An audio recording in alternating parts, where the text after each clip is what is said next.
before I do the welcoming, I'd also like to thank you, the team that put this presentation and the CLARA Days together. They've done an excellent job. I think maybe we should give them a round of applause and thank them. Thank you.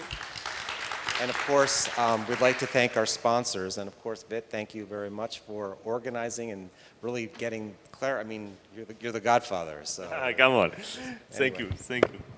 Thank you very much.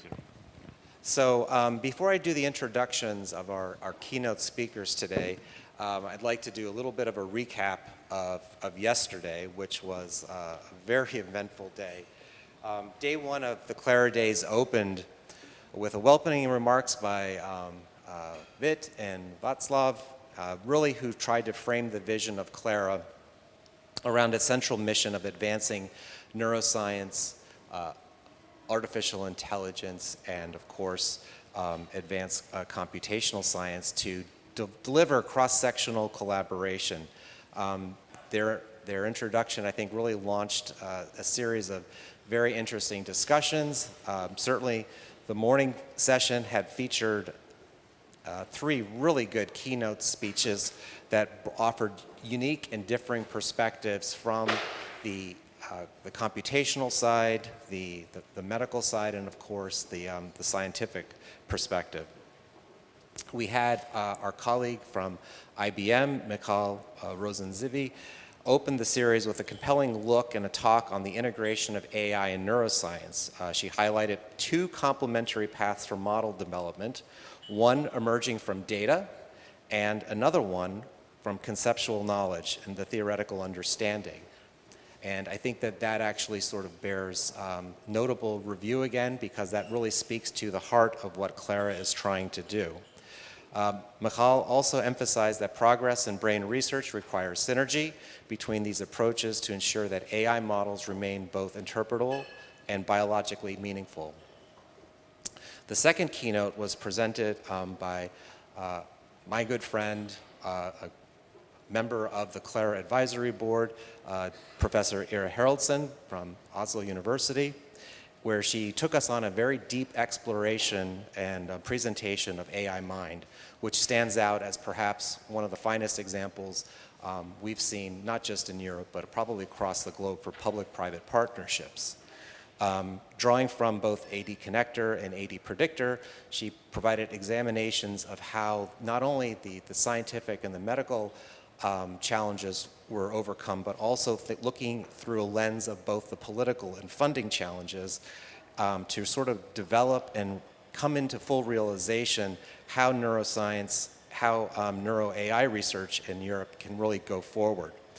Her remarks underscored the need for stronger EU coordination and leadership to achieve strategic autonomy. And in my notes, I underlined that phrase because it is a very important, it's a very important concept, and I think we're going to be able to come back to that.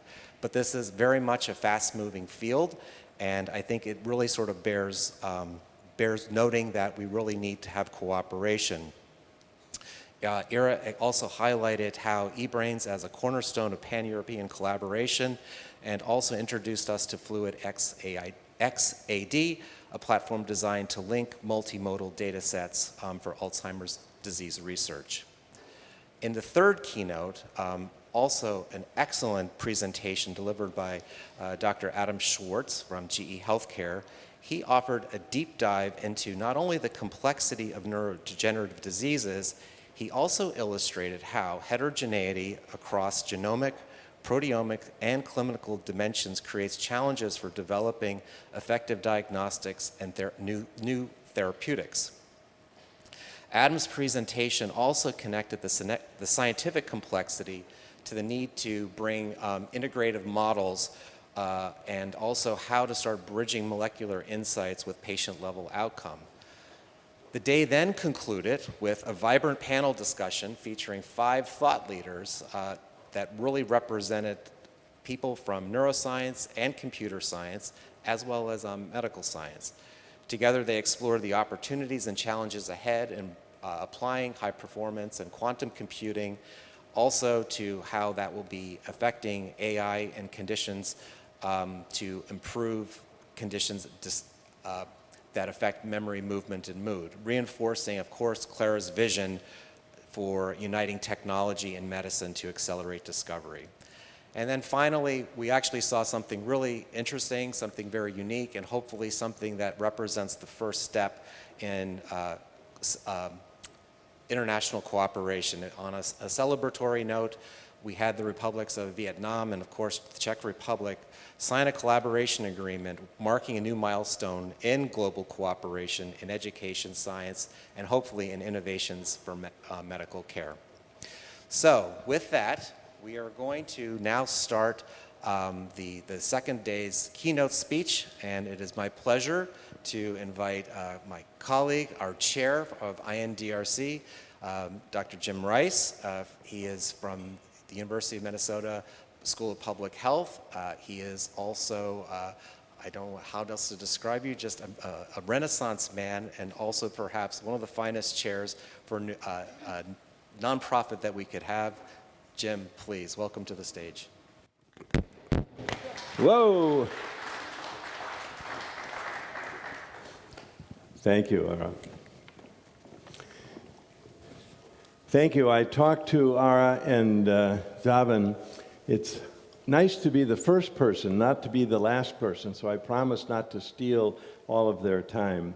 It's a delight to be with you. I'm delighted and privileged to be chair of the INDRC, and as you'll hear in my remarks, I view this, the 9 people that serve on this executive board of INDRC as not just a privilege, but we have an opportunity and an obligation for all you scientists to create the conditions in which and to make available resources for you to flourish in your inquiry, to look forward.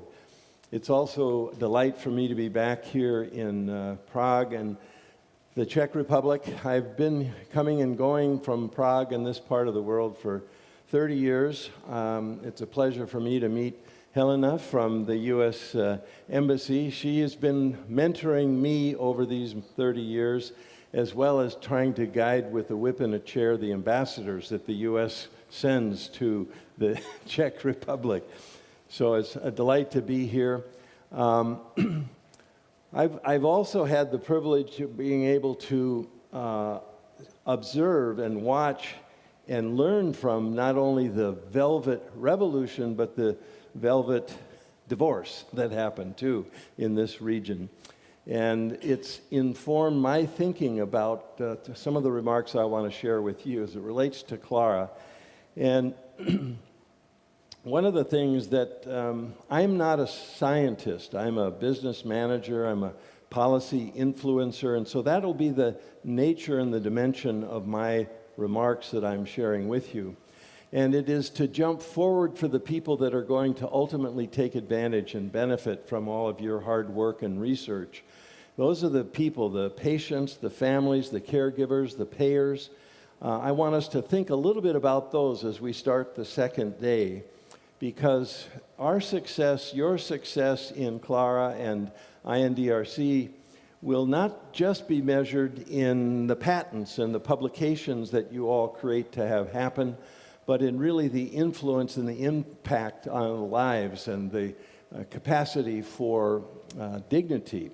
You see that my remarks are from discovery to dignity, and in the few minutes that I have, I'm going to share a couple of ideas about what I hope will be beneficial, a context within which all of your science and advancing knowledge will be so much more leveraged. And one of the things that I'd like us to keep in mind as we start the second day is that there's approximately 7 million people in Europe that are already affected by the debilitating difficulties of Alzheimer's and other related dementias in the neurodegenerative disorder field.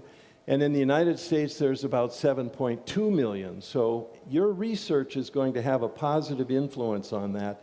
And the commerce of ideas that you are stimulating and the exchanges between the universities in Europe are quite beneficial and absolutely essential. I think the board of INDRC is not only going to try and encourage that, but also to encourage more of the international collaboration and the exchange of ideas across the globe. And this the European Union has really doubled down to create the conditions and to make tangible financial resources available to stimulate your research. That's just starting now, and you're going to continue that going forward.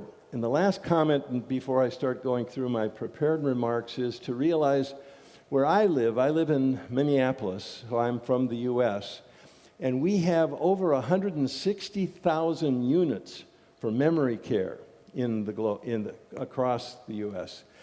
And this warehousing of people needs to stop, and your knowledge and your science is going to help minimize and mitigate the risks and the pain and the frustration of that warehousing of people that sit like vegetables, unfortunately, in many of these units we have across the US, plus the amount of capital that's tied up in these units and centers for memory care goes already about $5 billion with a B,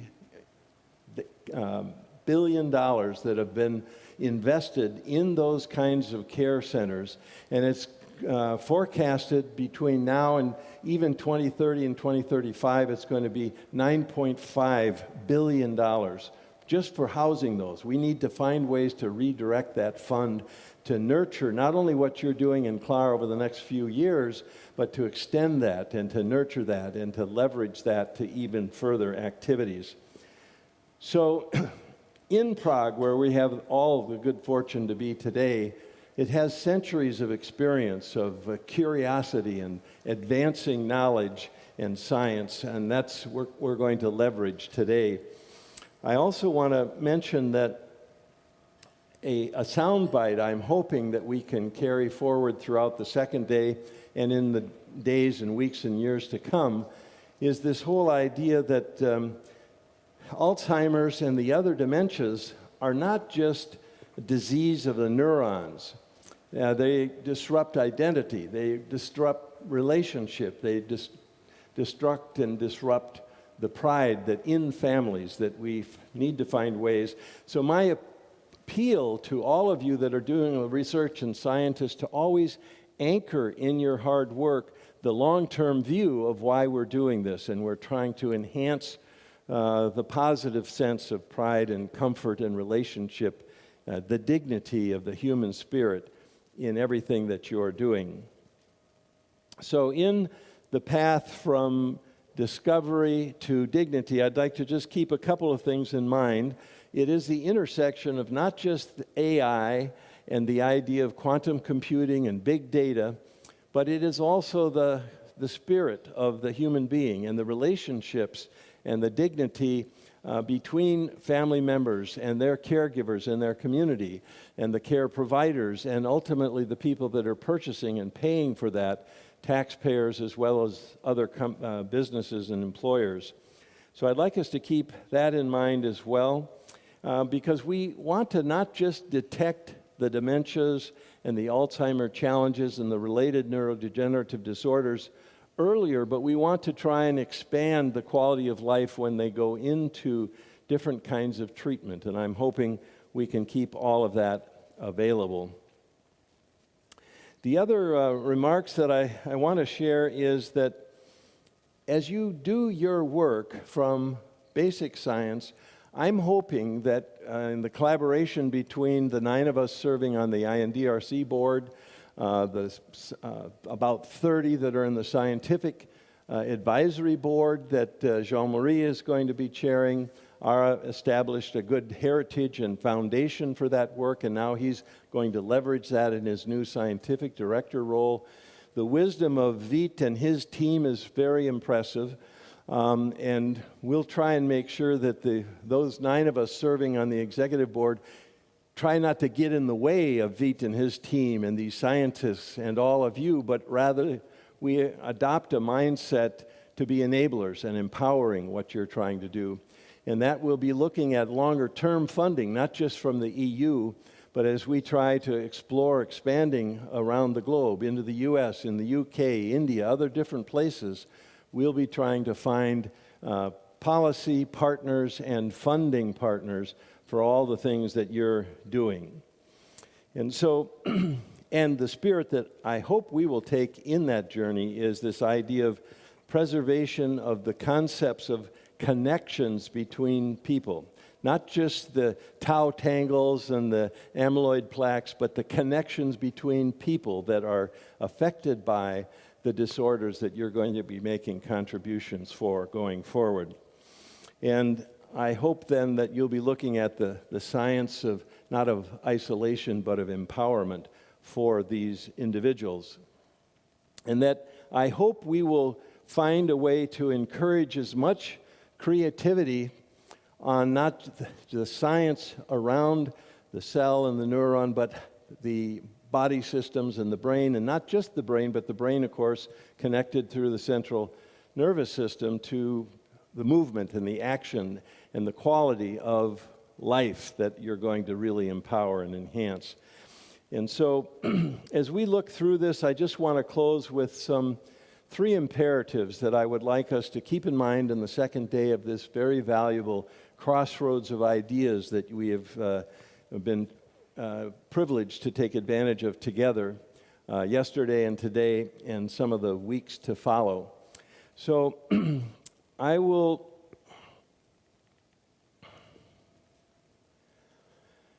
I've tried to make these observations here.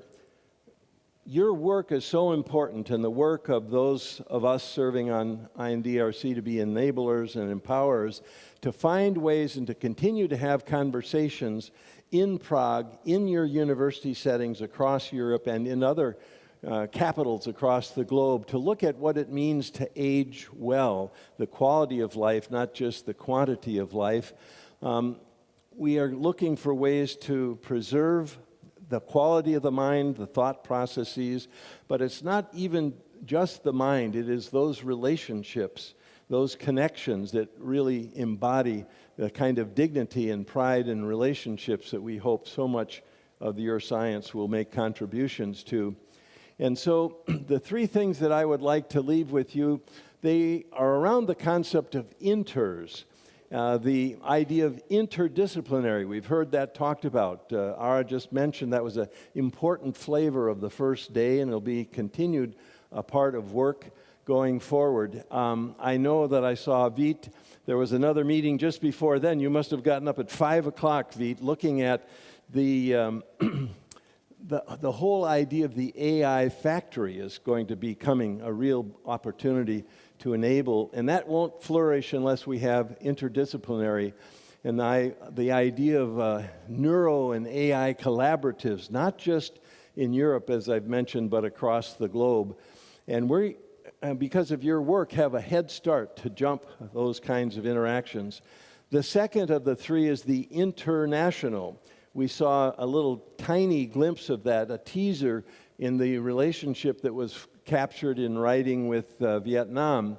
We want and need more of those kinds of memorandums of collaboration and opportunities to continue exchanging resources and ideas to advance not just the science of discovery, but also the science and the embrace of human dignity and the flourishing of the human spirit.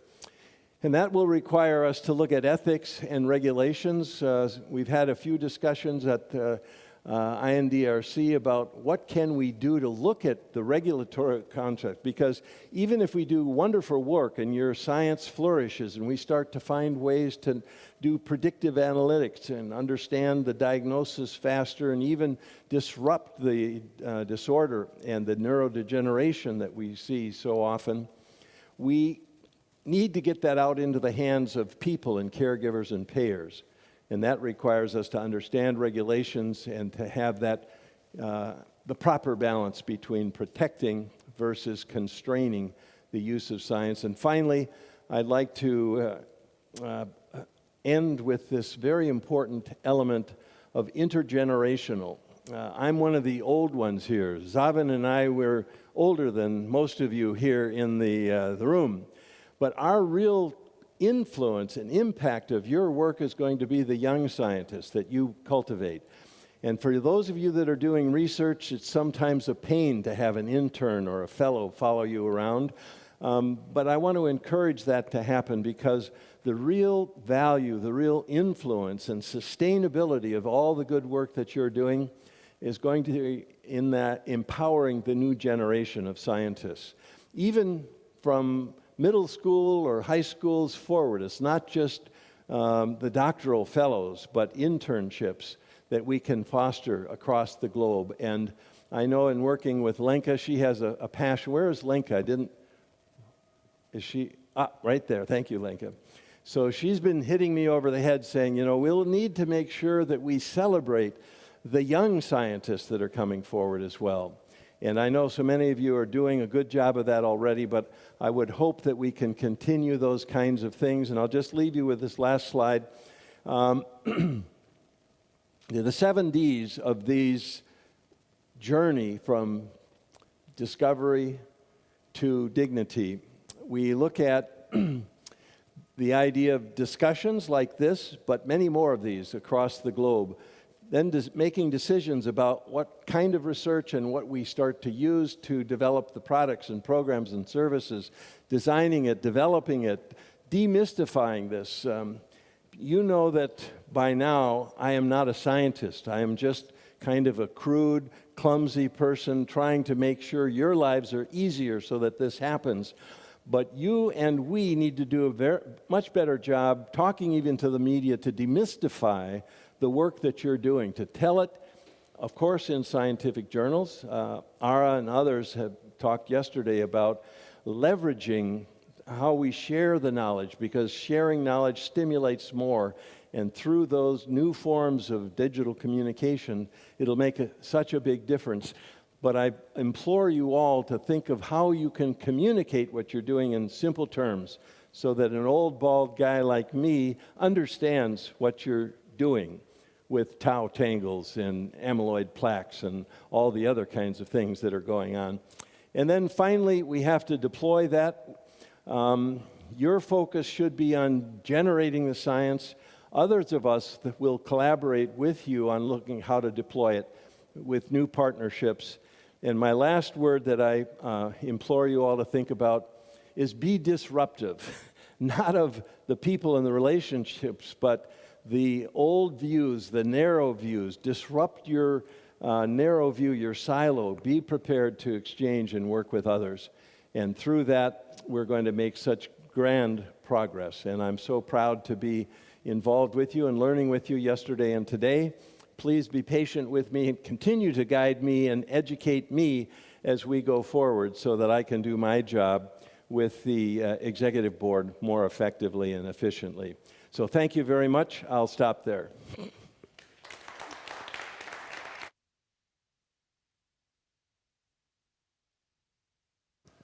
That was great, Jim. Why don't you have a seat if you don't mind? We're going to take some questions for a little bit. We have a couple of minutes to sort of go over this. We are looking for any questions from the audience or anybody looking online. And while you sort of collect your thoughts and perhaps compose yourself, I wanted to, again, congratulate you on your speech. And it really gave a lot of food for thought. As you know, it's your experiences really across many different sectors of industry, of government, of academia. I'm often sort of reflecting on the fact that when we talk about health, certainly whether it's in the United States or here in Europe, health doesn't really appear, for example, in our constitutional documents. It's actually something that is derived from commerce and through public health. And certainly a lot of the issues in history around deriving health came from a need to sort of sustain and make commerce safer.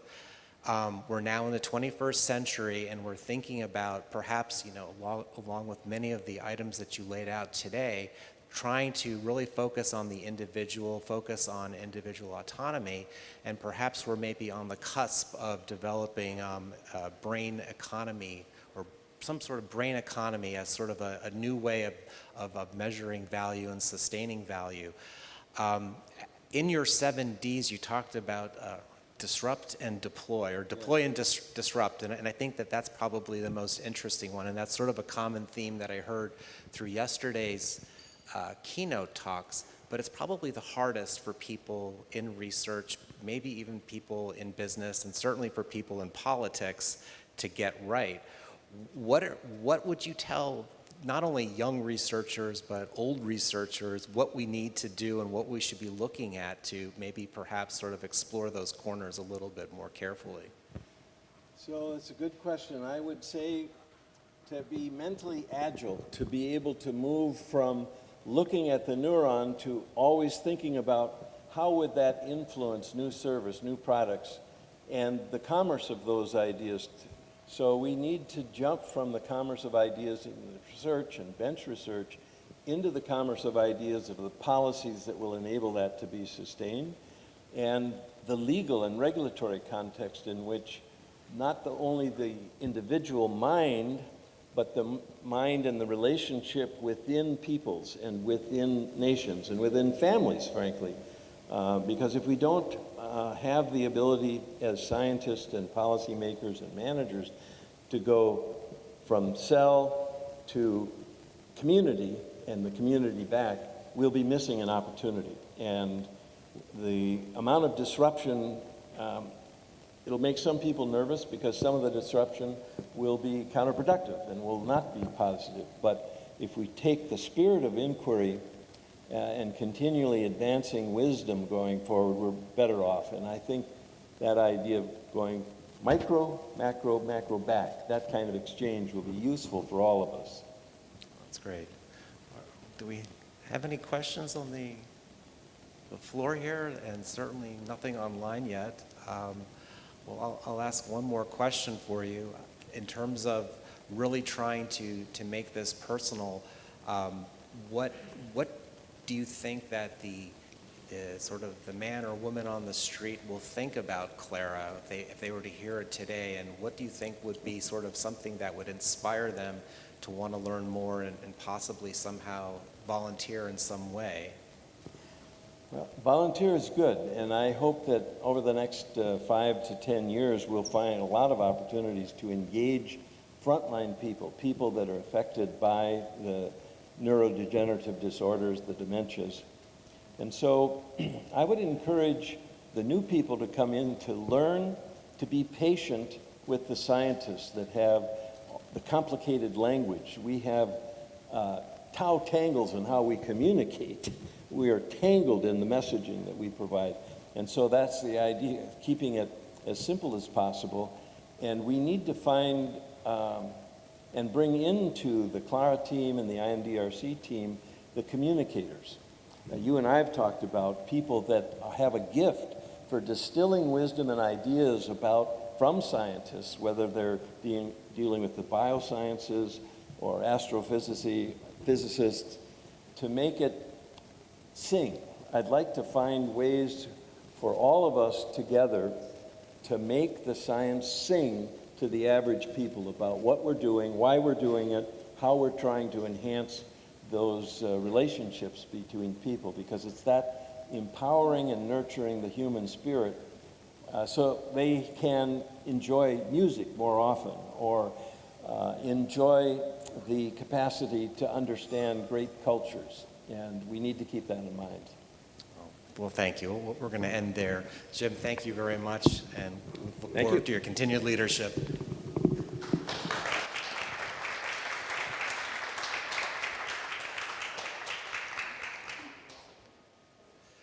So we're going to introduce our next keynote speaker.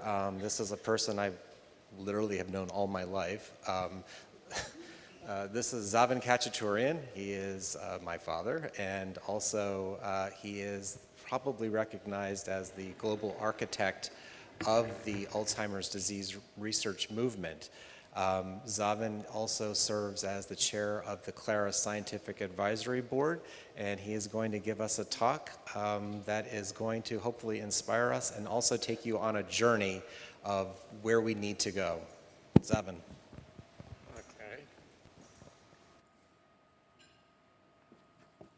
I have 20 minutes to tell you theory of everything. That goes beyond Einstein. So my task today is to give you a perspective of the problem that we're trying to solve, and where CLARA and INDRC fit into it. To give you a bit of a context to the strategy that we'll be using and also the process and the achievements. Let's go back in time to 1960. A person made a statement that we want to put men on the moon within a decade. President Kennedy made that. That was 1960, at a time when we didn't even have a rocket that could get off the ground. But within 10 years, 1969, we had men on the moon. Along similar line, 1961 was the first White House conference on aging, where a government became interested in the problem of aging. That 1961 conference led to the legislation on Social Security in 1964. 1971 White House Conference on Aging also proposed the creation of a National Institute on Aging at NIH. This was the first time that a government agency became problem of aging from the perspective of science. Up to that time, aging was dismissed as being part of normal process, that there was not much you can do about it. There's no point in diagnosing or treating, or so 1971 led to the 1974 legislation, which led to a National Institute on Aging. 1978, National Institute on Aging began the first program of research support on brain aging and Alzheimer's. That's the first time that programmatic investment was made in research. Now, that doesn't mean there wasn't much interest in the topic. The topic of dementia research actually began with Eloise Alzheimer's in 1906, but the field remained dormant. There was not a systematic study until Sir Martin Roth came in 1950s in Britain to study the relationship of the clinical feature with the biological microscopic studies. So that's where the scientific roots began in Britain, 1950s with Sir Martin Roth, Tomlinson, and so on. So by 1978, the NIH decided that we wanted to have a systematic program on brain aging and Alzheimer's program. That's where I was recruited to help develop that program. And I followed the template developed in Britain by Sir Martin Roth, blessed. The idea was to look for the relationship between the clinical features and the underlying biology. That's where all this story about the plaques, tangles came from, was trying to create a systematic research. And the objective, the strategic objective of NIA was to try to develop the technologies for diagnosing the disease and also for treating it. The idea of treatment, 1978, of Alzheimer's was about as far-fetched as putting men on the moon was in 1960. But by 1991, we achieved that goal by having the first treatment with tacrine. Now, it was not a very good molecule, tacrine, but nevertheless, it was very important because that was the first time it showed pharmaceutical industry that it's feasible to treat. Up to that time, no pharmaceutical company was interested in developing treatments. So with the tacrine, a lot of companies began interested in doing research and development for treatment. The cholinesterase inhibitors now that we use, follow-up of that. The next milestone was moving from treatment into interventions. There's a distinction between treatment and interventions. Interventions means you broaden the options for changing the course of the disease beyond just a single treatment. By 1991, NIA proposed that shift, trying to broaden the scope to include non-pharmacological approaches into interventions besides treatment, besides colonization, so that we have a much broader spectrum of treatments. By 2007, things had changed where we began now talking about prevention. Prevention is one step further. That is, you not only deal with the symptoms of the disease, but you try to change the progression of the disease. So by 2007, that idea of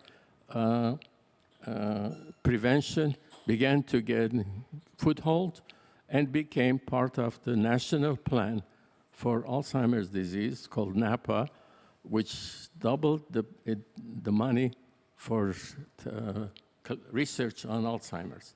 Now, mind you, 1978, the budget for Alzheimer's disease was zero. There were only a handful of people that were interested in research. You could not diagnose it. There was no treatment. By 1991, that was developed. By 1995, the budget had grown to $300 million. Now, with the NAPA, it's $4 billion. So there's a tremendous lesson to be learned in the relationship between scientific achievement, credibility, and public policy. That brings us to the modern era. What is the next frontier? What I've shown you is various milestones in achievements. The next milestone is 2025. I'm calling it the Prague Manifesto, is to call for the new era for research, that is to go beyond what we have done and build on what we have done and move into the world of in silico modeling.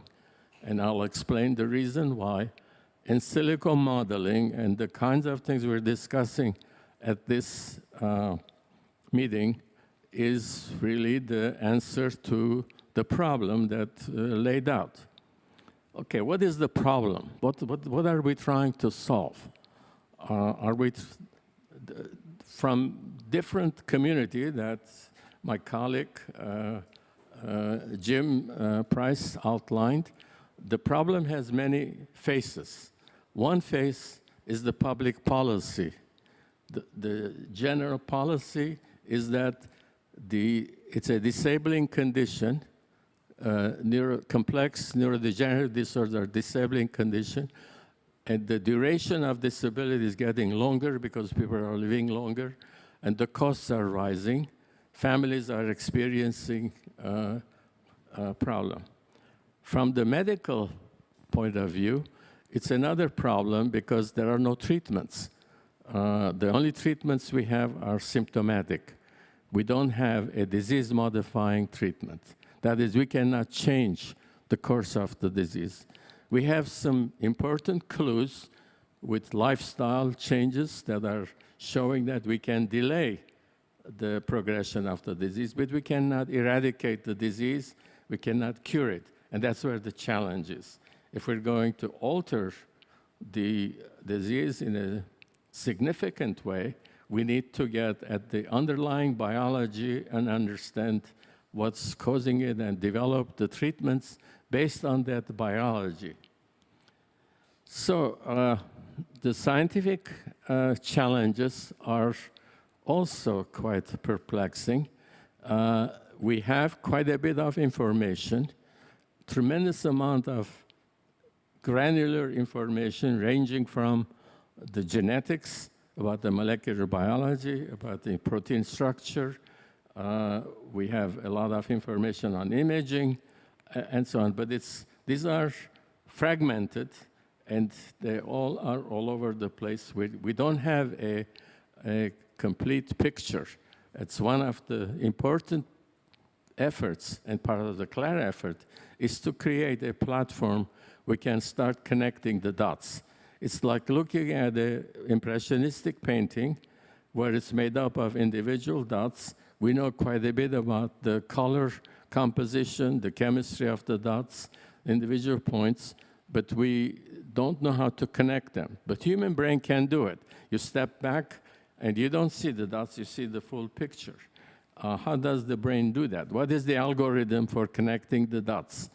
And that's what we want to create with CLARA, is create the platform for connecting the dots with all the bits of information that's there, from molecular to the chemical to the neuronal to the system level. What have we learned scientifically about the disease after 40 years of research? Well, first and foremost, as I indicated, we don't have effective treatments. We have had series of trials, clinical trials, a lot of promising ideas, a lot of reports saying, oh, we found this association. We found association between vitamin C. We found association between aluminum. There was a lot of associations, but no causal explanation about the linkage between the biology. We have very large number of failed clinical trials. Why do clinical trials fail? Well, there are a lot of reasons. You may have the wrong molecule. You may have the wrong design. You did not select the right subjects. So there are a variety of reasons. But one reason that has not been looked at is that perhaps our conceptual model of the disease is wrong, that maybe we really don't have a good picture of the disease. What we have learned is that we're dealing with a complex disorder. Alzheimer's is not a single disease. It's a collection of syndromes. It's a complex syndrome. And furthermore, it's heterogeneous.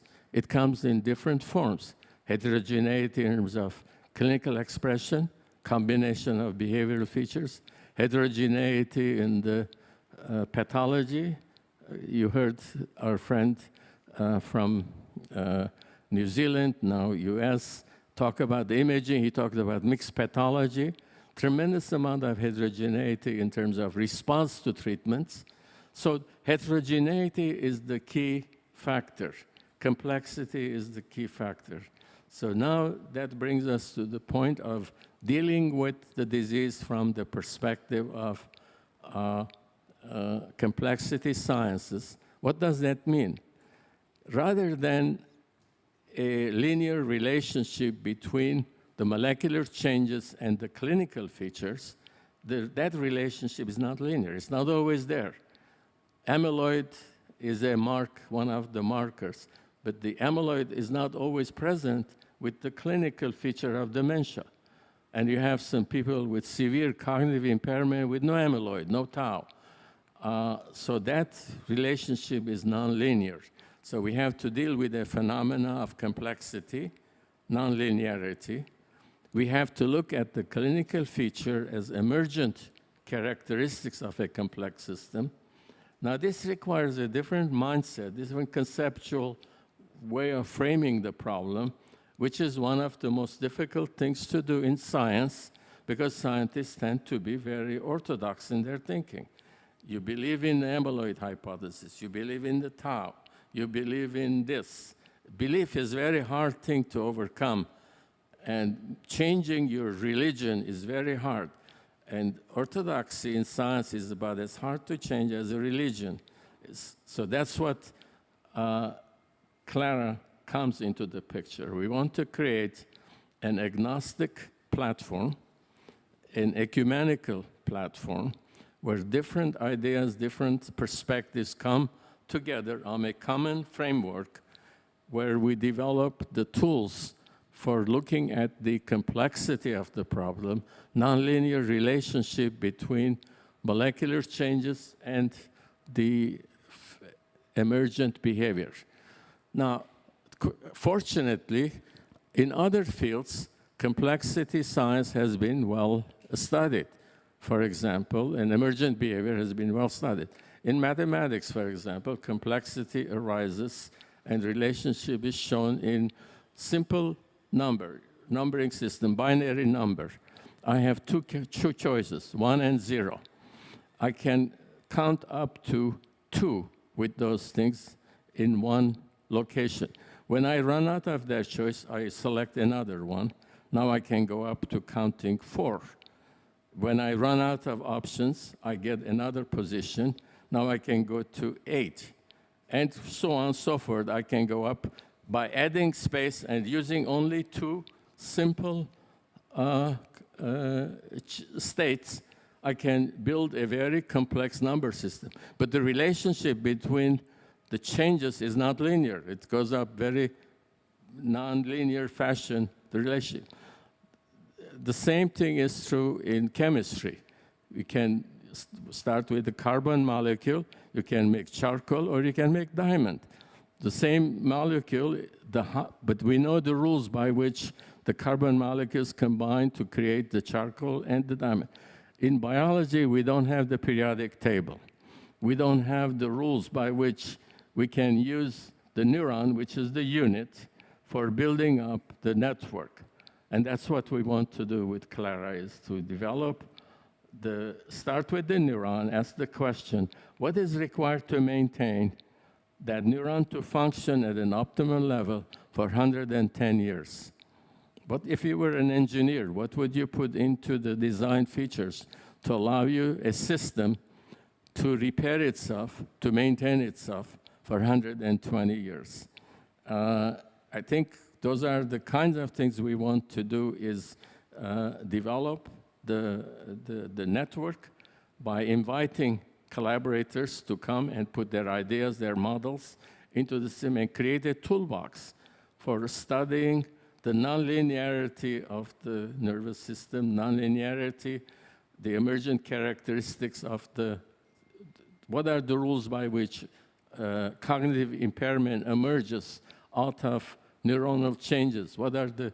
How do the genetic changes, how does the ApoE, different flavors of ApoE contribute to the emergence of cognitive? In what way memory change, memory loss in Alzheimer's is different or similar to Parkinson or Huntington's? So the problem we want to solve is not the disease, but the consequences of the disease. That is the behavioral significance. Nobody goes to the doctor saying, I got lots of amyloid, lots of tau in my head. They go because you can't remember, you can't find a bathroom, you can't pee, or you pee when you don't want to. So there are clinical behavioral features that we want to solve. So we want to keep our head, our eyes on that. And that's where the collaboration between INDRC and the Brain Watch network that Ara is talking about, the partnership comes into to deal with the problem from another point of view. The reason it's important to have a collaboration between Brain Watch Coalition and INDRA is that the study from the behavioral clinical features requires very large numbers of subjects. The heterogeneity, complexity requires to have a very, very, very large, I'm not talking about 2,000 or 3,000, millions of subjects to be able to do the analysis and to be able to sort out the relationships. One of the big challenges for the clinical side or the behavioral side is to be able to predict who's going to be at risk for decline. The prediction, the disease has moved from clinic into the community. That's why the centers that I created now, I'm urging them to become regional centers, national centers, where the recruitment moves from the clinic into the community. So it becomes more of a public health problem, where you recruit large numbers of primary care physicians to be the eyes and the ears for collecting information longitudinally. From age 10, 20, 40, longitudinally collect information on large domains so that we can reverse engineer the problem using the technology being developed by CLARA to be able to predict who's going to be on a trajectory of developing dementia or the cognitive impairment. We know quite a few of the risk factors. We know that cardiovascular disease is a major risk factors, diabetes, hypertension, large number or genetics, or certain ethnic, racial profile predicts that the combination of those vascular metabolic factors, combination with lifestyle, can accelerate or increase the probability. We want to be able to predict on an individual basis. That cannot be done unless we have the technologies that we're proposing to create through CLARA to be able to do that kind of a profiling. So this has given you a bit of a perspective, I hope, about how we came to this point, what the challenge is. That's why I call it the next generation, the next frontier, is to be able to do the modeling, because the models we have in biology are not adequate.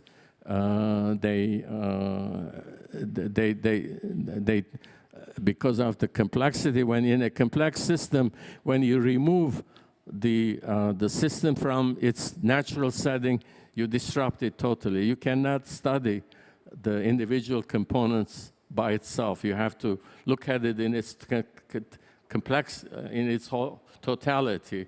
And so we want to develop the tools to be able to do that. Now, this is very unusual for me because I still have 8 minutes to go, so I have to think of quickly something else to tell you to keep your attention. So rather than bore you with more ideas about my detail about what we're going to do, I'll tell you a story. Many years ago, I had a friend who left academia to become a public speaker. He wrote a book, and the book became very popular. He became something like Jim, very popular, sort of charismatic speaker. And he went from one place to another, giving lecture and getting big money. And the speaker bureau gave him a chauffeur with a limousine, and the chauffeur will drive him all over the place. Soon he and the chauffeur became very friendly, and the chauffeur will come and hear his lecture. So on one occasion, chauffeur says to my friend, "Look, Doc, you give the same talk all over the place. You show the same slides. I think I can do your thing, and I can do it cheaper." So my friend says, "Okay, why don't you go, give the next lecture, show the slides, let's see how you do."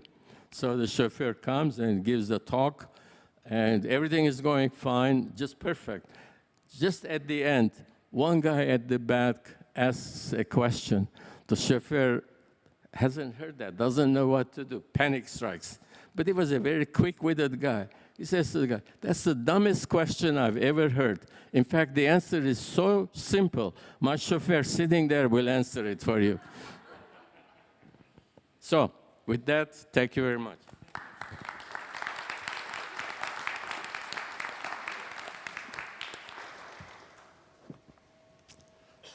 I guess I'm the chauffeur. So Zaven, thank you for the great talk. You know, I was reflecting on one thing that you said about really trying to be disruptive and to really sort of break the paradigm. As you recall, we had a paper that was submitted to Alzheimer's and Dementia by an author from I think it was from Turkey, from Eintop, if you recall, and he offered, I think it was a theoretical article. He was interested in the topic of something called paradoxical lucidity. And briefly, paradoxical lucidity is this very interesting phenomenon that nurses in Alzheimer's rehab centers will recognize that all of a sudden, moments before death, like 3 or 4 weeks before death, individuals' memories will come flooding back. It's very anecdotal, it's not well understood, but it's usually a time where care facilities will call the family and say, "This is it. This is time to say your goodbyes." So this researcher from Turkey, I don't think we recognized him, but nevertheless, he wrote a very compelling paper around this idea, and it basically sort of challenged the orthodoxy, as you were talking about, in brain research, particularly dementia research, which emphasizes the idea that dementia is this memory storage problem. But on reflecting about this, you had some thoughts about this other alternative idea around memory access. Maybe you could sort of reflect on what that that as an example of sort of breaking the orthodoxy and really sort of trying to inspire new researchers to this field to think outside of the box. Actually, that's a good model. This person described a phenomena which is, he wasn't the first one to describe. That is, people with severe dementia, for some reason, with particular stimulus, can go back to being absolutely normal for a brief period. I first learned about this when I was at NIH. A doctor came and described to me about 3 or 4 cases he had where he could stimulate this paradoxical lucidity by touching, in one case, touching the cheek, particular place, another case with a verbal stimulation. So I've heard many individual anecdotes of this phenomena where this indicates that the problem is not, as you say, a memory problem, but a retrieval, that the memory is there, but we don't know how to access it. The phenomenon, the whole point of that experience is the fact that in science, particularly in clinical medicine, the idea of observing the patient carefully, following the behavior carefully, is a dying art.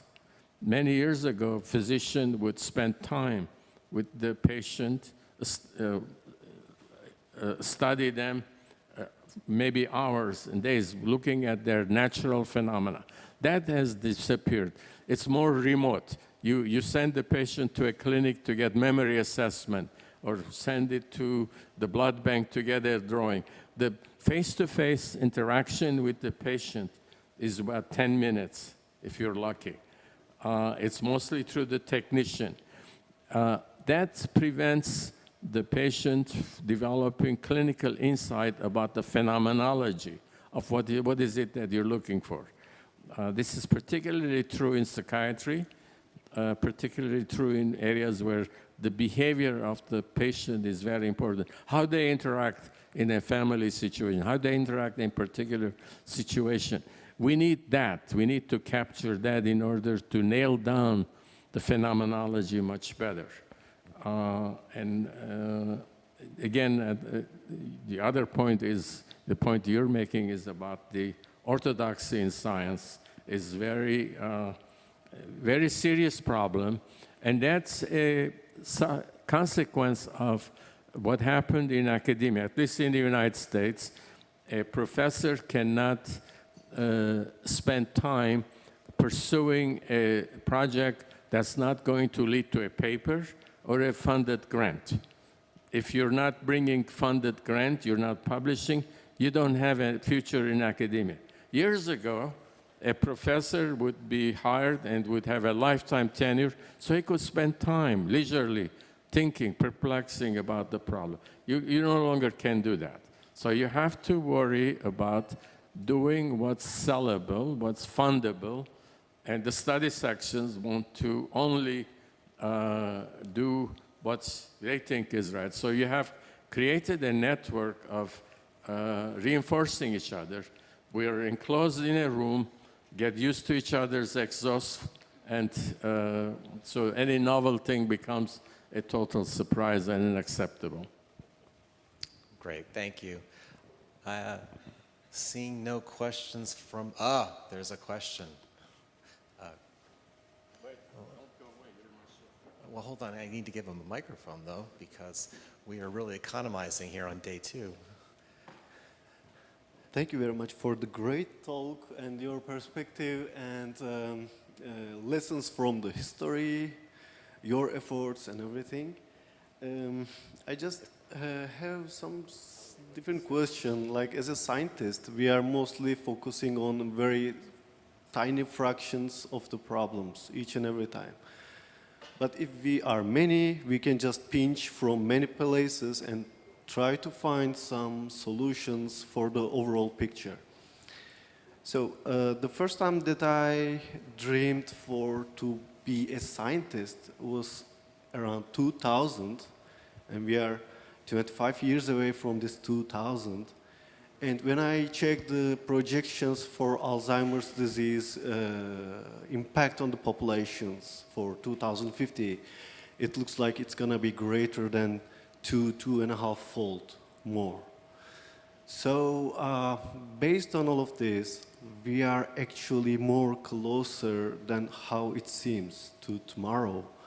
So when mankind decided to land a man on moon, they did it in 10 years. But what kind of reason should we need as the same weight as the Cold War for fighting with Alzheimer's disease? What do you think for tomorrow? What kind of reasons we can tell the society that this is very important, very close than it seems, and very, very harder than how it looks like, because we don't see any people with Alzheimer's disease around. They are somewhere living their lives, hardly. So what do we need to tell people to support science and this more? Thank you. So I'm going to try to answer the question and also retell the question simultaneously. Zaven's hearing's not so. So basically, the question was in terms of looking at the man on the moon, the Apollo mission, in terms of setting a goal. What can we do to be a little bit more pragmatic in the fight against Alzheimer's disease and neurodegenerative diseases in terms of setting what might be a reasonable goal to be, I guess, at least certainly attainable, but also something to offer hope. And in partially answering your question, I think there's also an opportunity here, pulling from Jim's presentation and some of the earlier presentations, that what we also need to do is start to talk about a pivot. And one thing that we really do need to communicate to the public is that there are opportunities to sustain oneself, one's autonomy and independence through better applications of technology, better sort of harnessing of medical knowledge. For example, the idea that being heart healthy might be brain healthy is something that's attainable today. Taking care of behavioral problems, sleep, depression is something that we can do today. Exercising is something we can do today. And so part of the challenge for the political community as well as the advocacy community is to take those messages forward and really try to make it understandable and really sort of part of the common vernacular. So Zaven, the question is... There are two approaches we want to take. One is the top-down, which Ara described, things that we can do now, such as recommending the lifestyle changes. That's beginning to have an effect. Diet, exercise, the kinds of things. So for that, we need the large numbers, and the Brainwatch Coalition partnership with INDRC will try to do that. The bottom line approach, that is try to change the paradigm for drug discovery, to change the paradigm for drug development. Rather than looking for linear relationship between a molecule and a thing, we want to look at multiple interact. That's where the systems approach comes into the picture. For example, we know that vascular changes, metabolic changes, has a major risk factors.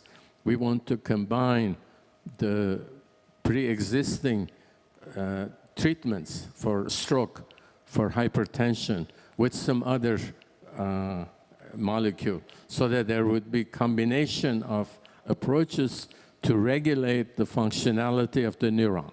The focus is on because the unit, the most proximal change that's occurring in the brain is the massive loss of synapses. What are the things we can do to step that? The amyloid is a part of the story, but it's not the causative factor. It's a factor that contributes. Tau is an important contributor because it affects the exoplasmic transport system, affects the synaptic loss. So we want to use the modeling approach to identify what is the optimal conditions to maintain the connectivity of the neuron. That's where the CLARA project comes into, because it's going to change the paradigm of drug discovery, drug development, drug testing.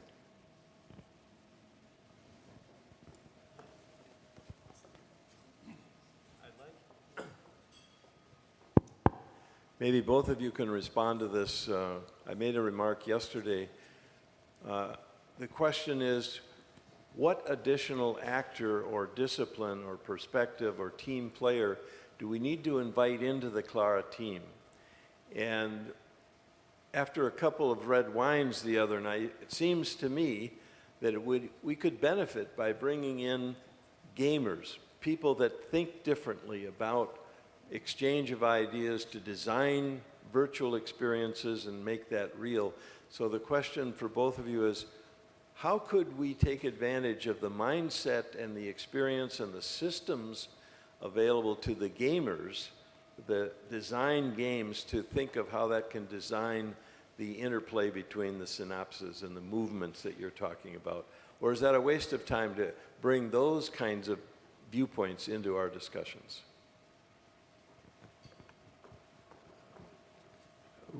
Well, I spent my entire academic career at NIH doing precisely that.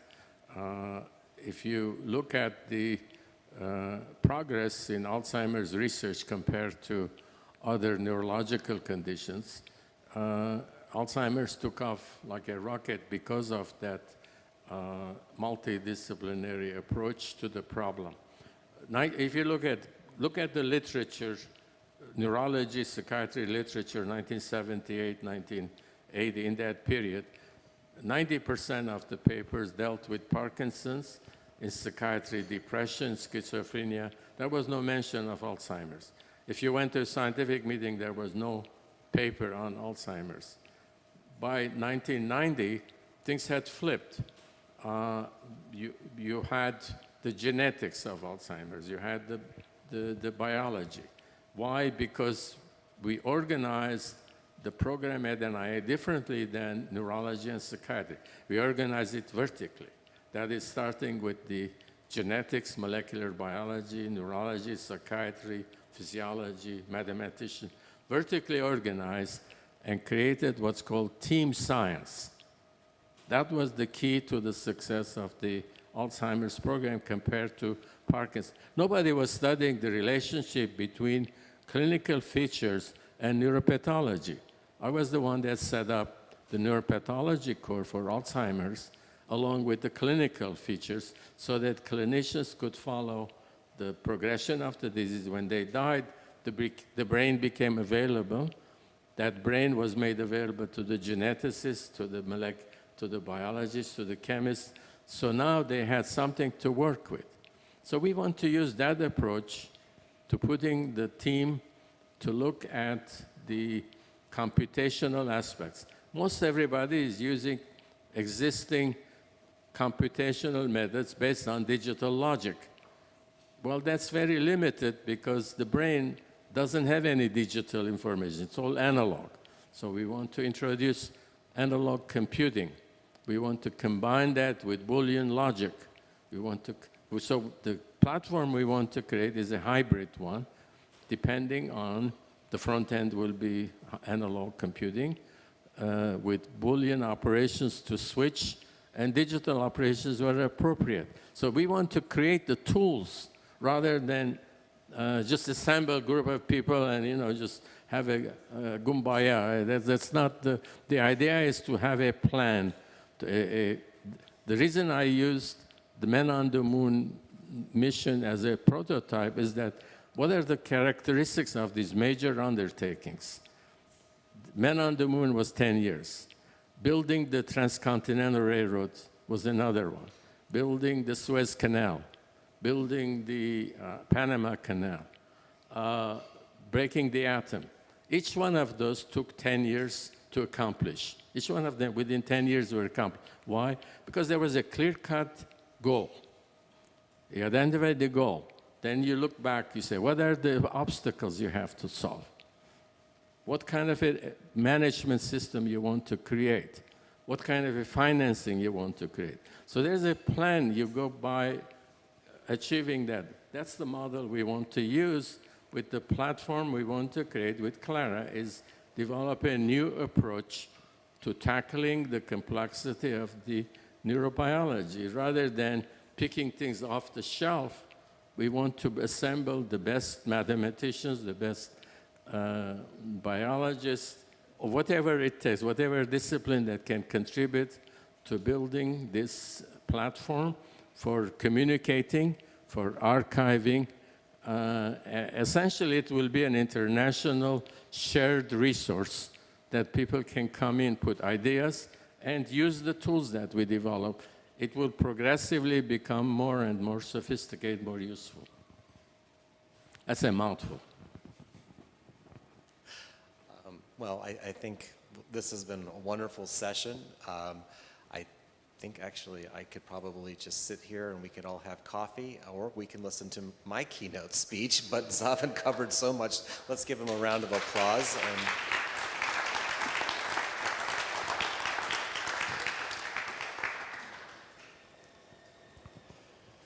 So, I will introduce myself again as Chief Scientific Officer of INDRC, and also, of course, one of the program co-leads of the CLARA project. And today I am going to be talking a little bit more about what Zaven just covered. And so we will wait for the slides to get spun up, and we can talk a little bit more as that's happening about the perspective for why the CLARA project is so important. And, oh, here we go. So basically, as we noted, for those of you who don't know me, I spent about 20 years as executive editor of Alzheimer's and Dementia. This was the journal of the Alzheimer's Association. Zaven and I both founded the journal about 20 years ago, and for those who are in the research field, particularly in Alzheimer's research, it's grown to be one of the most prominent journals in all of clinical neurology. And I'm not saying that to brag. I'm actually sort of explaining that is something that was very interesting to see. 10,000 plus articles were reviewed over that period of time, and people honestly asked the question, what did you learn from that? What was the experience all about? And how do you read scientific papers today? And something that I reflect on, and it was in Michal's presentation, and it keeps coming up again and again, is this idea of really landing on conceptual knowledge, really trying to understand at the heart of what it is. And for those of you who have ever interacted with an emeritus level professor who could tell you in great detail about the neuroanatomy of the brain, or explain a very complex system, or paint a picture, they take you on a journey. And it's like listening to your own personal podcast. And yet, after, at least for me, after about 30 minutes from that encounter, I walk away and I've forgotten everything that they've said. But I know that's a great resource. And so in many respects, I think that's really sort of the promise for the CLARA project. It's how do we actually start to make some sense out of the complexity and create the stories that are necessary to really sort of impart this translational knowledge. So I think that's where we're going to start my talk today, which is this idea of the paradox of slowness. And there was a recent article that was published, I think in Cell, a group of researchers from Caltech actually wanted to look at how fast humans onboard information. And I think they came up with this estimate of about 10 bits per second. And so that was, obviously they were, making references to other entrepreneurs who talked about the limits of the human brain and how can we increase throughput. And I shared the article with Zaven, And he, basically said, wait a minute, what are these guys doing here? You're kind of missing the point. There's a much bigger picture. And that bigger picture is that you don't need to process everything that's thrown at you. I mean, if you could imagine being in this room, dealing with all of the signals of various cell phones, emails, whatever, inputs from outside, all sorts of, your brain would be fried. There's no way to process it. And yet the human brain, as was noted earlier, is actually very good at filtering. And so we are able to pick out what is actually important to focus on. Much like looking at the scientific literature, there is a way to compact information so that you can basically jump the gap between what's received versus what's understood. And yet, this is sort of a paradox for science today, that we are very data rich. It has been estimated that the world funders of research have probably invested, 30, 50 billion euros, dollars into research, but only maybe about 5%, 10% has really been analyzed or understood. And this is a question I always ask at scientific meetings of colleagues. And so this is, that's not empirical, but that's sort of what the face validity suggests. So the pointillism problem has been articulated by many at this meeting, and so I think it's going to bear repeating once again that there are many dots and there's no cohesive picture. And I think that this, again, sort of looking back as a journal editor for a multidisciplinary field such as Alzheimer's disease, you would receive papers on a variety of different topics, everything from the molecular aspects of a particular gene or a protein, all the way up to the sociological problems of delivering care for one particular group of people. And yet there was really no way to sort of understand that fragmentation and really to sort of think about how we can better connect that information. And so this is, the lead here is really trying to understand complexity. And so with Alzheimer's, it really sort of represents perhaps one of the greatest examples of complexity. In Adam's talk yesterday, he brilliantly covered the topic of heterogeneity. That's a topic that is very much near and dear to the heart of the CLARA project, which is really trying to piece apart these issues of what Alzheimer's looks like. And and for many people, and I think in his presentation, he really showed this idea that it can be a bit of a fruit salad. Once you've seen one Alzheimer's patient, you've seen one Alzheimer's patient. And for practical drug development or therapy development that requires regulatory approval, homogeneity of clinical samples is something that really eludes us. So that really sort of requires perhaps a different way about thinking about how the brain is this multi-scale, nonlinear, and yet a very adaptive system. It was pointed out that reduction certainly cannot connect these scales, and again, using one of Zaven's metaphors, you can look at a molecule of water and still not be able to predict a tsunami. So that's kind of the level of scale that we're dealing with. And so one of the ideas behind CLARA is to create not only this new language of integration, but creating the grammar and the syntax to make that happen. So let's dive into what exactly CLARA is all about.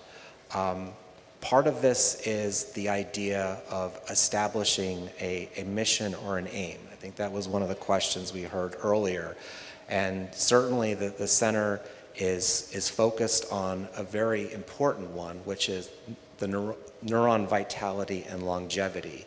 So very early in the proposal, we wrote this mission statement that we want to understand how to keep a neuron surviving almost flawlessly for 120 years, period. That's our ideal. And this is going to be done, or at least sort of looked at through three lenses. The issue of neuronal energetics and metabolism, the components of cell cycling and repair, and then of course through the lens of signal transduction. And how are we going to do that? Well, we're going to need to bring, and this comes into the question of the building the team, we're going to need the clinical, we're going to need the neuroscience, the molecular, the biology, the HPC, the quantum computing, the AI, the ML, and that's just a few of the methods that are in the CLARA proposal. But nevertheless, this is sort of really trying to articulate that CLARA is going to deliver on this proof of concept to show that such a platform can be built. So we've all heard about the Apollo moment. That is a great metaphor, and certainly, everybody has heard President Kennedy's speech, and almost everybody sort of thinks about the idea of setting a man on the moon in 10 years and returning him safely back to Earth. But I think there's a little bit more to look into that speech, which I think is also equally inspiring. And it says, "We set sail on this new sea because there is new knowledge to be gained." He goes on to say, if the encapsulated history of human progress has taught us anything, it's that knowledge and progress is dramatic and is determined that it cannot be stopped. And so this is sort of our opportunity, is to build greater knowledge, and the more knowledge we understand, the more ignorance is revealed to us. And I think there's an element of humility here too, that we really need to sort of understand that by breaking down barriers and really trying to inspire new researchers, and I really don't want to use the word young researchers, because I think everybody is coming to this project with a different set of goals and curiosity, that we ultimately are able to democratize knowledge, unite discovery, and pursue complexity as our moonshot. So what is the CLARA journey all about? And well, let's be honest, it has been a very interesting journey. We have brought together a group that has focused on foundation, integration, and translation. And the object has been trying to establish, we call it a collaboratorium, but in doing that, it's also trying to open up new ways of governing. And I think all of our partners who have worked on the work groups, we are very collaborative. We are incredibly engaging, and I feel very privileged to be working with you all, because if I ever have a question, I know exactly who I'm going to go to, and it's almost immediate and very fulfilling. The other thing is in terms of the integration, and I think in this, we've heard the concept of communication being very, very important. I think we're beginning to build a unified platform. Later today, you're going to be hearing from the research programs in terms of what their specific responsibilities are and what they're working on. But please know that we're also trying to figure out ways to start building that connective tissue. And I think that is something that is very important, that as we're doing this, we're also embedding into the process global training.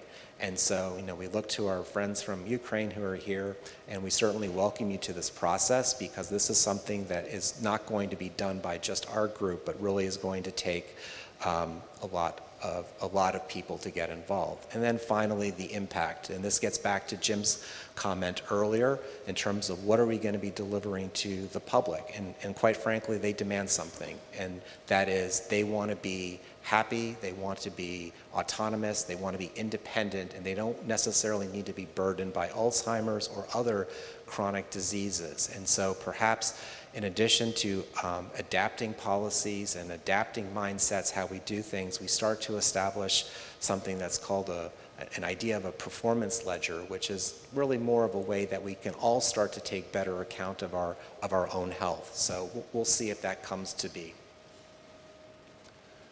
So what is our proof of progress? Well, I think this room actually represents that. Certainly Horizon Europe has been enormously helpful. The Czech national support, equally helpful. And I think we are beginning to demonstrate that this is not just an editorial appearing in a news journal, but actually something that is really bringing people together. I cannot say enough about our active partners here in Prague, Brno, Ostrava, Munich, elsewhere, Paris, and even outside of Europe as well. And just out of curiosity, because I'm thinking about it now, how many people here are from Brno, by show of hands? Okay. Random thought, but in any case, it always sort of struck me that everybody that I've met from the Czech Republic has been from Brno, and so it is in fact not true. So, but in any case, the other thing that has also been interesting in terms of our demonstration of success has been now the soon-to-be or the launch of the hybrid quantum computing platform, as well as sort of our beginning to open up and use open AI models. And I think 2026 is going to further validate this work. So we keep coming back to communication. And of course, why not use more metaphors such as the Rosetta Stone? And if you look very carefully, you may even see the Tower of Babel was on one of the slides as well. But one of the promises that we will deliver on, I think, is the idea that as clinicians upload images of patients, as geneticists provide omics level data, as engineering simulations start to be built and CLARA starts to reveal these relationships, it is our hope that somebody in Ukraine is sitting at a cafe, has an idea about what might actually be the case for causing Alzheimer's or some other neurodegenerative disorder, and be able to use our platform that we've built to gain some insights and develop some new knowledge. And so this is the idea behind what CLARA hopes to do for complexity. I've often thought about Roman multiplication as something that was always a challenge. And I don't know if anybody knows how to do Roman multiplication. No show of hands. Well, apparently it was the case in Rome that you could not do your ledgers and your accounting in anything but Roman numerals. And you had to go to experts to actually multiply numbers to do something as simple as cost accounting. Then this thing called Arabic numerals came out, and everybody started using it, kind of the ChatGPT of the Roman era. But nobody really was allowed to use Arabic numerals. So what they would do is they would do their multiplication in the Arabic numerals and then convert it back over to Roman numerals. So, true story.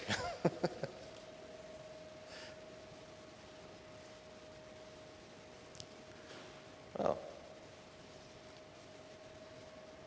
That's a horrible slide. But in any case, we are building this culture of champions, and I think it really sort of points to the fact that we are really looking to bring together sort of two components of that.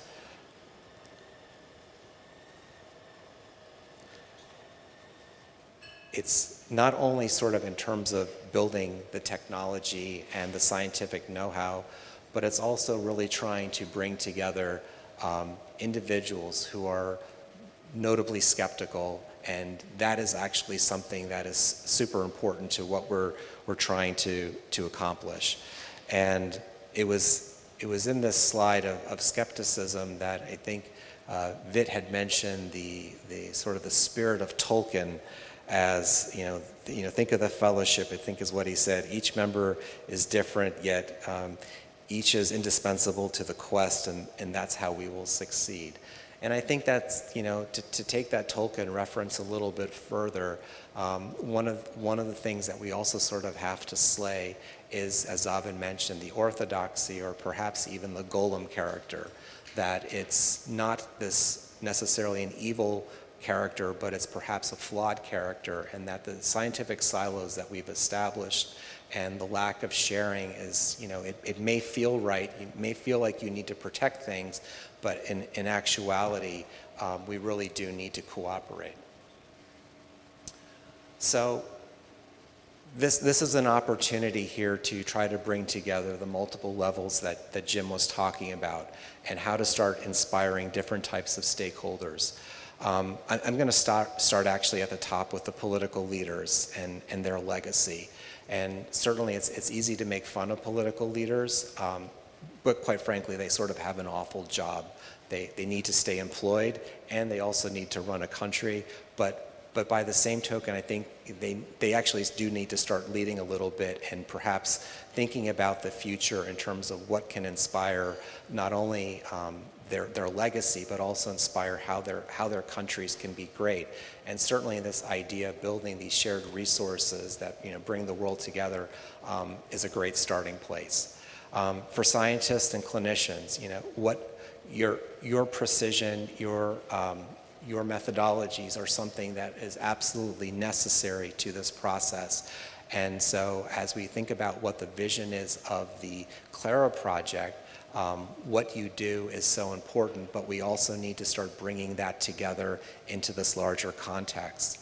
Citizens, your participation is valid. As Zaven was sort of noting, the oddball question from the audience can perhaps throw a speaker off. That can happen to a mid-level researcher or a young researcher when the 102-year-old woman asks a question that is so simple and so clear, and it really sort of cuts through the noise. And I think that's the role for citizens, is to basically have the confidence to recognize that when something doesn't sound right, it probably isn't. And it's your job to sort of hold us experts accountable for that. And then finally, CLARA is open by design. We are very much thinking about every opportunity where we can collaborate, and our central vision, of course, is not just collaboration, but it is, in fact, trying to maintain personal autonomy and independence. And if we can use technology to do that, that's great. And if that means a different way of diagnosing a disorder to another way of perhaps putting social services in a way that uses technology or some other thing, I think all of that is going to be on the table. So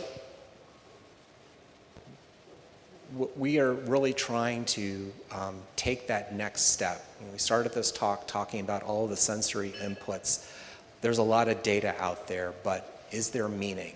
And the integration is what defines the progress, not the speed. And so I think that's something that we all sort of really need to focus in on. And then finally, something else that was brought up over and over again in some of the different talks is this idea that we need to start perhaps rethinking how we're modeling biology and really think about the analog digital divide, that this is something that's real, and we love technology, we love the digital environment, but we also really do need to sort of think about that rhythms, bits, and waves are just as important. And for those of you who were here last year, I made the metaphor of which would you rather? Would you rather read the libretto to a symphony, or would you rather hear the orchestra play its music?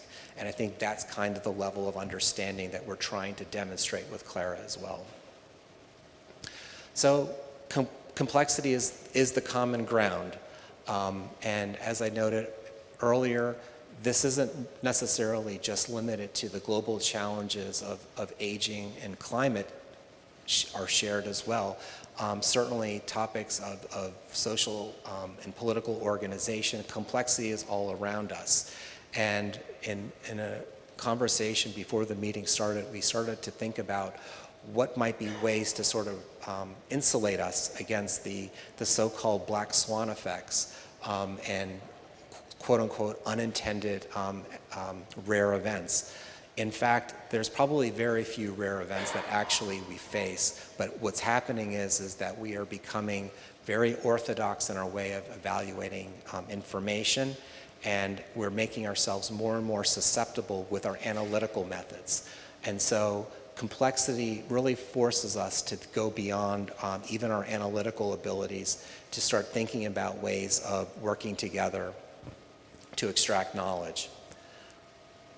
So finally, what's the challenge? Well, CLARA is a movement to rewrite what's possible. The pointillism comment that each dot, tool, voice builds the architecture of tomorrow's breakthroughs. And then really the challenge is, will you help us build it? And I think the answer is resoundingly yes. So with that, I'm going to end my presentation and take some questions before we sort of close the session, before the coffee break. We have three minutes.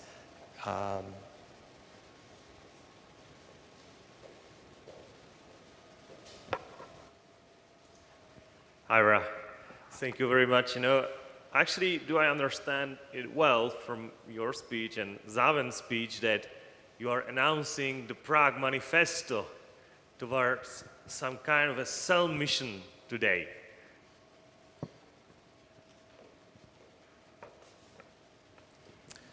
What was the question? So Vit asked about the announcement of the Prague Manifesto. There's a little bit of an inside joke here because when we were journal editors, there was the Beijing Manifesto, the Berlin Manifesto, the Washington Manifesto, and now we have the Prague Manifesto.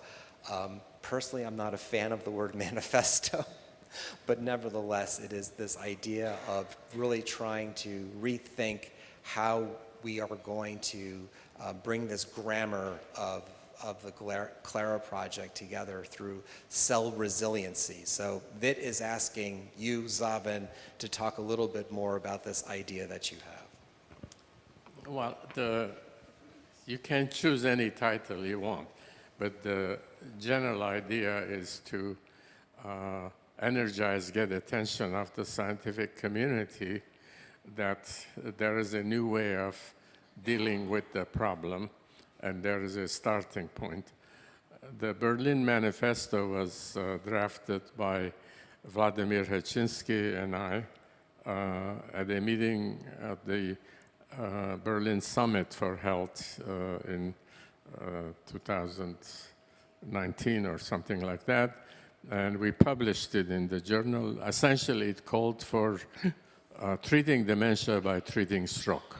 So it reintroduced the idea that you can prevent or ameliorate dementia by treating what's available, by re-engineering existing available compounds that have been very effective for various metabolic vascular conditions. So that was the general thrust of the Berlin Manifesto that had a very compelling physiological underpinnings to show that there is a rational relationship between metabolic vascular changes and neurodegenerative disorders. The Beijing Manifesto was a restatement of that, trying to engage China to become part of a large collaborative study to validate that, because China has a very large population. The cardiovascular metabolic disorders are high prevalence in Asiatic populations, China, Japan, Korea. So that was the general idea. The Prague Manifesto evolved out of that draft paper that Ara talked about, based on the published paper in neurology, Neuron, where two people used the speed of processing in terms of information theory. And I started writing the article as a commentary on it. Then, as it evolved, I used it as a critique of digital logic or digital framework for most of the modeling in neuroscience, saying that although it has been very productive, very useful, it has limitations, that the brain doesn't have any digital way of transmitting information. Everything is analog. And there are large number of time domains of changes. Some of the enzymatic changes that occur are in the femtosecond range. Some are in a nanosecond range. For example, the conformational change in calmodulin, which is a key molecule that goes through a formation change when a signal comes in from outside. Calcium levels go up. Calcium binds to the 4 binding sites of calmodulin.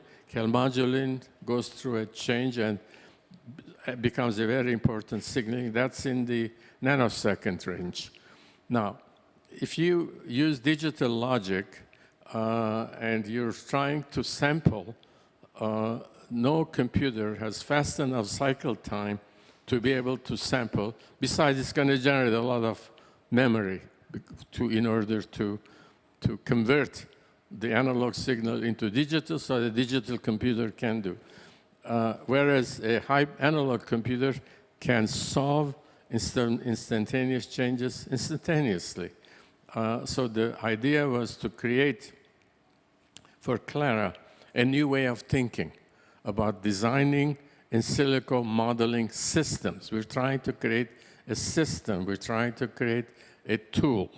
We're trying to create a shared resource so that people can contribute. So the objective would be, one, to integrate, translate data that's already available into knowledge.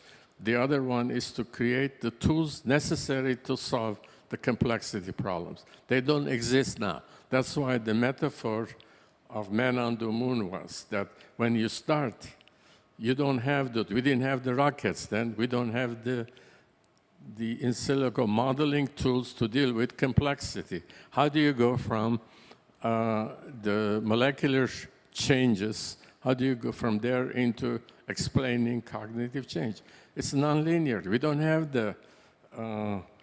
so we're building from, that's why the idea of a manifesto, sort of declaration, and we hope to produce an article that would be published hopefully in Neuron.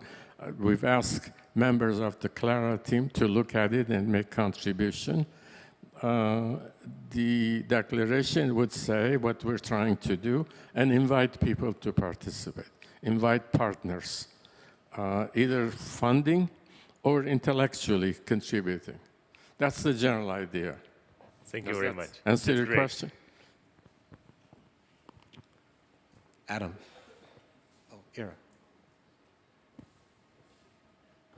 I just had a thought, same as yesterday, based on one of the first things you said, and it's probably more to the sort of the politics of things and the metrics that we use, and maybe what the broader public is going to care about. And like any project, essentially, you sort of optimize to the KPIs or whatever metrics that you're going to be judged on. And it reminded me that you spoke a bit about the economic drivers that have driven a lot of societal changes over many, many centuries. And in more recent years, most countries sort of measure themselves on things like the GDP, the gross domestic product. And it reminded me of something I learned recently. The country of Bhutan, I think, they measure a gross national happiness. It's one of their national metrics that they track and measure somehow. And that forces them to sort of optimize to that outcome measure.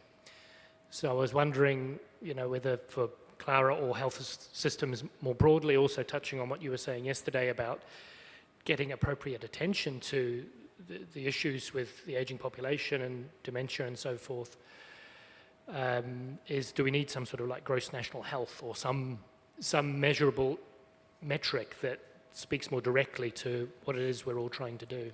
Yeah. So I think in terms of answering your question, there's a little bit of I would say a philosophical divide that we have to overcome, and it's this tension in academic research that sort of focuses on case finding, and then on the other side, in the delivery of healthcare, basically sort of maintaining quote unquote health and what that is. And I'm sure you've seen this, and for those that don't know, there's this obvious tension between a case-finding activity versus a healthcare system that has to provide care, and perhaps those two don't always work together. So we've articulated, and Zaven sort of dropped hints of this, and we haven't described it adequately here today, about the Brainwatch Coalition, which is actually taking this idea, and I mentioned this notion of a performance ledger, is that maybe the way to be thinking about the merging of healthcare system level data, population level data, and the research needs is to take a more deterministic viewpoint, meaning can we start to establish measures of neuronal performance that actually are something that we can see and look at and quantify.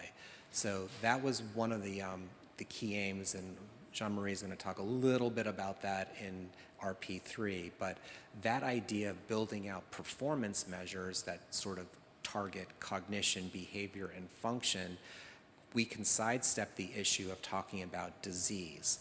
And from an advocacy point of view, that almost sort of serves the need of destigmatizing conditions. So we can talk about an individual's cognition sort of going along and then dipping down, and then trying to understand what the dip has caused without ever talking about what might be the pathological features of that, and actually respond to a nutritional problem or a sleep problem or a lack of exercise or whatever. And I think that in doing so, this will help healthcare systems identify gaps in their coverage better. For patients, this will give them something that's more actionable, so we don't have to wait the 5 or 10 years to, we're going to give you a pill that's going to fix something.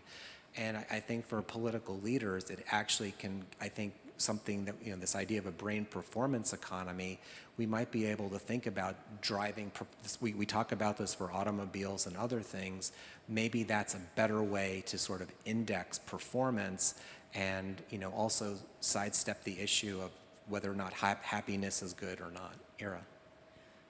Yeah, a very different thought. I thought during the day what we are maybe missing still is we pay too little attention on researchers in embryology. I still think that by understanding how life becomes to be, you will also understand how it ends. And I just, during your both talks, I checked the literature again, and there was a man, even Balaban, and he had crazy ideas in understanding chickens' brain development. And there you can get so many ideas what could be functionally going wrong later again, because it is a circle, the life is a circle. And it's very important that we should include animal researchers, basic scientists into this group, because otherwise we will not succeed. Totally right. Computers will not replace our brains. They are not able to do so. You bring up a very good point that are sympathetic to my thinking. I'm very much interested in evolutionary biology. How did the brain evolve? And also developmental aspect, because during developing brain, it more or less replicates the evolution. So I think that perspective would be incorporated into the modeling system, because a number of these very important metabolic pathways have an evolutionary history that gives us insight to what the objective was, if you will, being anthropomorphic, if you will. So I think that's a very important perspective about the evolutionary biology of some very significant events. For example, the Krebs cycle, which is very crucial. How did it evolve? What was the intent? There are similar biochemical reactions that have the membrane formation. What is the role of the membrane, which has been ignored? And it plays a very, very important role. It's dynamic. It changes with development, changes as a result to insult. There is a very intricate interaction between membrane and membrane-embedded proteins, such as receptors, transmembrane proteins. Those have not been modeled. Again, it gets into the question of there are certain areas of science that scientists do not get into because the answers are not readily available, they don't have the technique, and they're not likely to get funded. So Zaven, So those are the things we're gonna end the session now, and you are going to continue this at the coffee break because I didn't want to interrupt it, but I think we need to close this session and thank everybody. Thank Jim, thank Zaven. You don't have to thank me. No, we definitely thank you, Ara, for your many roles, being a keynote speaker as well as moderator. So thank you very much and enjoy the coffee.